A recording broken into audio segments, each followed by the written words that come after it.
सुप्रभात। नमस्ते मेरे प्रिय छात्रों।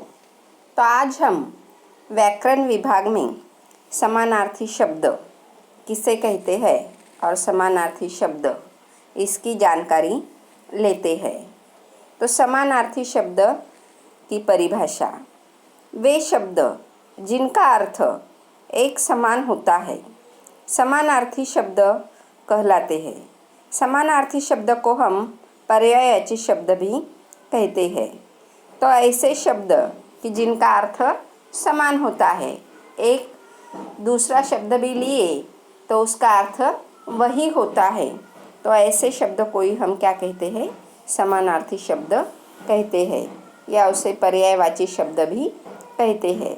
तो पर्याय का अर्थ है समान तथा वाची का अर्थ है बोले जाने वाले, अर्थात समान बोले जाने वाले शब्दों को हम पर्यायवाची शब्द या समानार्थी शब्द कहते हैं।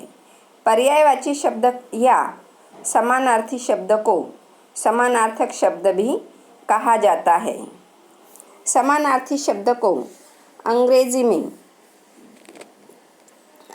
में सिनोनिमस कहा जाता है।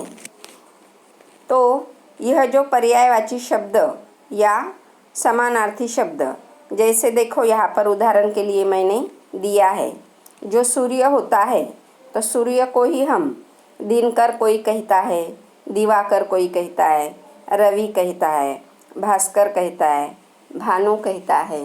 तो यह सूर्य के ही क्या है, अलग अलग नाम हैं, यानी उसके समानार्थी शब्द है। उसे क्या कहते हैं, समानार्थी शब्द या पर्यायवाची शब्द। तो सूर्य के पर्यायवाची या समानार्थी शब्द क्या है, दिनकर, दिवाकर, रवि, भास्कर, भानु है। तो देखो, समानार्थी शब्द, जिस शब्द का अर्थ समान हो उसे समानार्थी शब्द कहते हैं। एक ही वस्तु के अलग अलग नाम होते हैं, उसे समानार्थी शब्द कहते हैं, और समानार्थी शब्द को ही पर्यायवाची शब्द भी कहते हैं। तो समानार्थ बताने वाले शब्द को ही क्या कहा जाता है, पर्यायवाची शब्द कहा जाता है। तो आज हम यह समानार्थी शब्द या पर्यायवाची शब्द देखेंगे। देखो, शब्द आँख, आँख को ही क्या कहा जाता है, नेत्र कहा जाता है, नयन कहा जाता है, चक्षु कहा जाता है। बादल, मेघ, घन, जलधर। नौकर, सेवक, दास, अनुचर। पर्वत, पर्वत को ही पहाड़, गिरी, शैल कहा जाता है।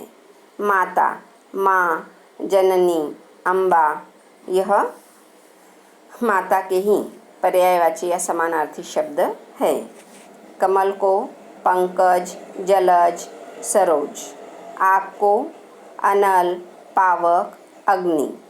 संसार को जग, दुनिया, विश्व।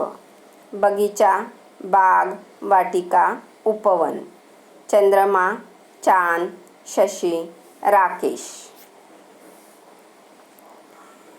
शरीर को देह, तन, बदन।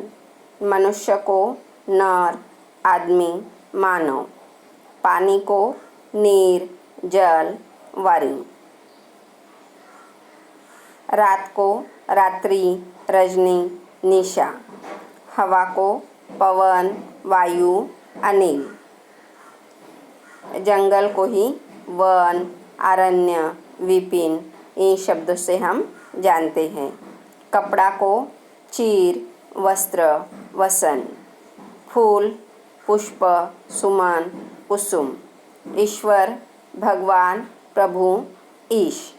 तालाब को सरोवर, जलाशय, पोखर।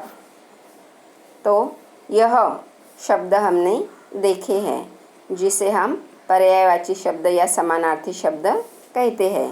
तो यह सारे शब्द छात्रों आपको आपकी कॉपी में लिखने हैं। तो यह सारे शब्द आपको आपकी कॉपी में लिखने हैं, यही आपका क्या है, होमवर्क है। तो धन्यवाद छात्रों।